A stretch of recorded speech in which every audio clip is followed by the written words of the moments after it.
Hi guys, அஸ்ஸலாமு அலைக்கும். Welcome to Rizwana life style. இன்றைக்கி நம்ம கிச்சனில் வந்துட்டு கருவேப்பிலை சிக்கன் தான் நம்ம பார்க்க போகிறோம். அதுக்கு நான் வந்து ஒரு வடைச்சட்டி வந்து அடுப்பில் வச்சுருக்கேன். அதில் வந்து ஃபஸ்ட்டு வந்து நம்ம மசாலா வறுத்து அரைச்சி எடுத்துக்கலாம். இப்போது இந்த மசாலா வறுக்க தேவையான பொருள் 2 பட்டை, 2 கிராம்பு, 2 ஏலக்காய், 1 டீஸ்பூன் அளவு மிளகு, 1/2 டீஸ்பூன் ஜீரகம், 1/2 டீஸ்பூன் வந்து சோம்பு. இதை வந்துட்டு வெறும் வடைச்சட்டியில் போட்டு நல்லா வறுத்து எடுத்துக்கலாம். இது கூடவே ஒரு கைப்பிடி அளவு கருவேப்பிலையை எடுத்து நல்லா மணவர அளவு வறுத்து எடுத்துக்கலாம். இப்போ அதை வந்து நல்லா வறுத்து பவுடர் பண்ணி வச்சுருக்கேன். இது ஒரு ஓரமாக இருக்கட்டும்.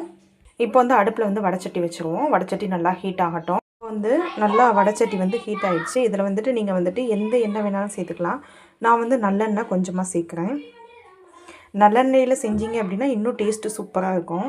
இப்போ எண்ணெய் நல்லா காய்ஞ்சிருச்சு. அதில் வந்துட்டு நான் வந்து சின்ன வெங்காயம் ஒரு கைப்பிடி அளவு நல்லா வந்துட்டு கட் பண்ணி வச்சுருக்கேன். நேரம் அதை சேர்த்துக்கலாம். நல்லா வதக்கி விட்டுக்கலாம்.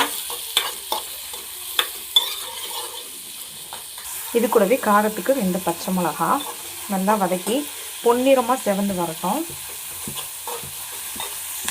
இப்போ பார்த்திங்கன்னா நல்லா வதங்கிடுச்சு. இது கூட 1 டீஸ்பூன் அளவு இஞ்சி பூண்டு பேஸ்ட் அதையும் சேர்த்து நல்லா வதக்கிக்கலாம்.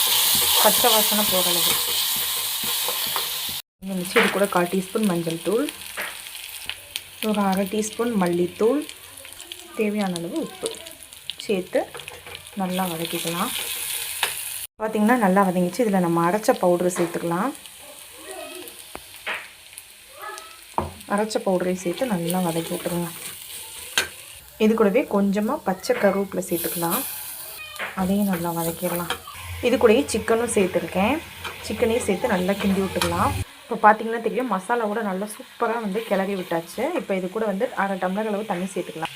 தண்ணி நிறையா சேர்க்காதீங்க, 1/2 டம்ளர் சேர்த்தா போதும். சேர்த்துட்டு நல்லா வதக்கி விட்டுருவோம். இப்போ 1/2 டம்ளர் தண்ணி ஊற்றியாச்சு. இதை வந்து ஒரு தட்டு போட்டு ஒரு 5 நிமிஷம் வந்து மூடி வச்சு வேக விடுவோம். அப்புறம் ஓப்பன் பண்ணி பார்க்கலாம். வந்து பார்த்திங்கன்னா தெரியும், ஒரு 5 நிமிஷம் ஆயிடுச்சு. சூப்பராக வந்துட்டு க்ரீன் கருவேப்பிலை கிரேவி வந்து ரெடி ஆகிடுச்சு. இதை நீங்கள் சுக்கா மாதிரியும் பண்ணிக்கலாம், இல்லை கிரேவி மாதிரியும் செஞ்சுக்கலாம். இதுதான் கருவேப்பிலை சிக்கன் சூப்பராக ரெடி ஆகிடுச்சு. ஃபைனலாக கொத்தமல்லி போட்டுக்கலாம். ஃபைனல் டச்சாக மல்லியும் புதினாவும் சேர்த்தே போடுங்க.